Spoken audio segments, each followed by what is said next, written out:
Bonjour à toutes et à tous les planteurs-cueilleurs, j'espère que vous allez bien. C'est Kakitom et aujourd'hui je vais vous parler de la serre semi-enterrée. Ça fait quelques temps que je vous en ai pas parlé parce que tous mes petits pots de multiplication d'arbres et d'arbustes fruitiers étaient à l'extérieur. Mais maintenant que l'hiver approche doucement mais sûrement, je vais commencer à rempoter et à en mettre certains à l'intérieur de la serre semi-enterrée. Donc aujourd'hui je vais vous expliquer pourquoi j'ai voulu faire une serre semi-enterrée, comment on l'a construite, ses avantages comparés à une serre classique, et on va voir donc les végétaux que je vais préférer rentrer pour qu'ils passent l'hiver dans la serre semi-enterrée. Donc on va voir ça aussi. Bonne vidéo. Je vais vous montrer la serre semi-enterrée, aussi appelée Walipini. Donc c'est une serre qui a été faite pendant le premier confinement, donc il y a 1 an et demi à peu près, et qui est toujours telle qu'elle, intacte. Elle a pas bougé, magnifique. Je vais commencer par vous présenter l'extérieur de la serre semi-enterrée.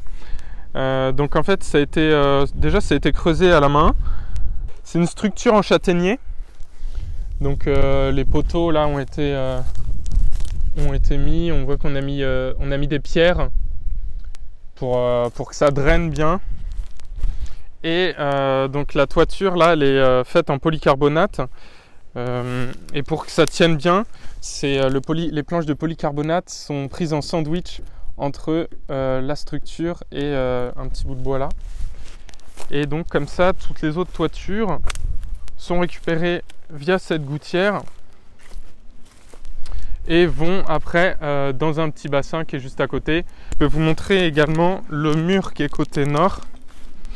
Comme ça vous comprendrez un peu l'intérieur. Donc, vous voyez, donc la structure en châtaignier, qui a une très grosse quantité de pierre en fait à la base. À la base, il y a à peu près 1 mètre d'épaisseur de pierre. Puis petit à petit, il y a moins d'épaisseur en haut. Voilà, donc là, vous voyez. Et comme ça, il est légèrement incliné et il y a beaucoup moins de chances qu'il tombe, à l'intérieur de la serre. Donc ça va pas du tout bouger, hein. Donc pourquoi j'ai préféré faire une serre semi-enterrée plutôt qu'une serre classique? Où je suis, il y a des vents dominants de l'ouest qui peuvent être assez forts. Et j'avais peur qu'avec une serre classique, elle s'envole. Et le gros avantage que je voyais à la serre semi-enterrée, c'est qu'il n'y a quasiment pas de prise au vent en fait.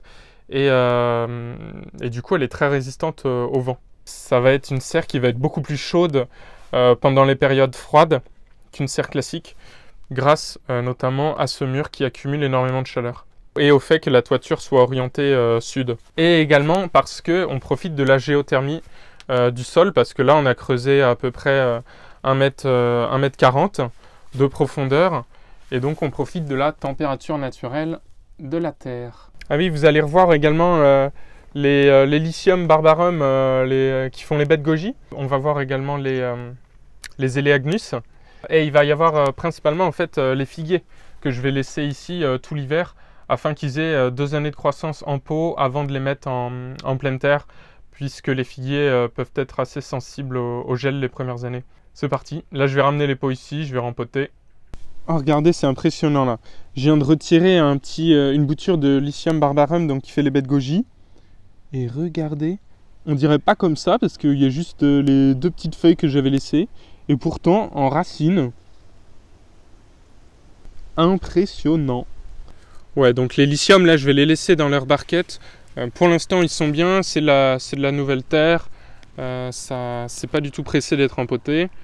Par contre, ça va être les Eleagnus, là, où ça commence à presser. Donc, je vais commencer par empoter les Eleagnus. Avoir une serre, qu'elle soit semi-enterrée ou pas, c'est aussi un confort, puisque là, il pleut, je ne sais pas si vous entendez. Bon, il pleut un petit peu. Il pluviote. Mais je suis au sec. Regardez, là je suis en train de repiquer les boutures d'Eleagnus que j'avais faites. Et vous voyez ce bout de racine? Donc là je viens de finir de rempoter les Eleagnus.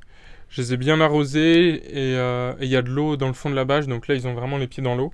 Si vous voulez plus d'informations sur les Eleagnus, je vais vous mettre la vidéo épinglée, puis en fin de vidéo vous l'aurez aussi. Donc pareil pour les Lycium barbarum, j'ai fait une vidéo que vous pouvez regarder si vous voulez. Là c'est des néfliers du Japon, donc qui sont encore très jeunes. C'est Samuel. J'avais fait une vidéo chez lui et il m'avait donné en fait des nèfles où il y avait des noyaux dedans. Donc je les ai semés. Donc ce qui est sympa avec les néfliers du Japon, c'est qu'il n'y a pas besoin de stratification à froid, donc ça a directement germé. Et donc là on voit qu'ils sont déjà très beaux. Et puis après il y a différents figuiers de différentes variétés locales. Sachez que vous pouvez également soutenir la chaîne en mettant un pouce en l'air. Vous pouvez également télécharger le guide que j'ai écrit sur comment multiplier facilement et gratuitement les fruitiers. Ce guide se trouve dans la description. Si vous n'êtes pas déjà abonné, vous pouvez vous abonner, activer la cloche pour être au courant quand je sors des vidéos ou que je fais des posts, puisque maintenant je peux faire des posts. Je vous souhaite à tous une excellente journée. Je vous dis à dimanche prochain. Salut!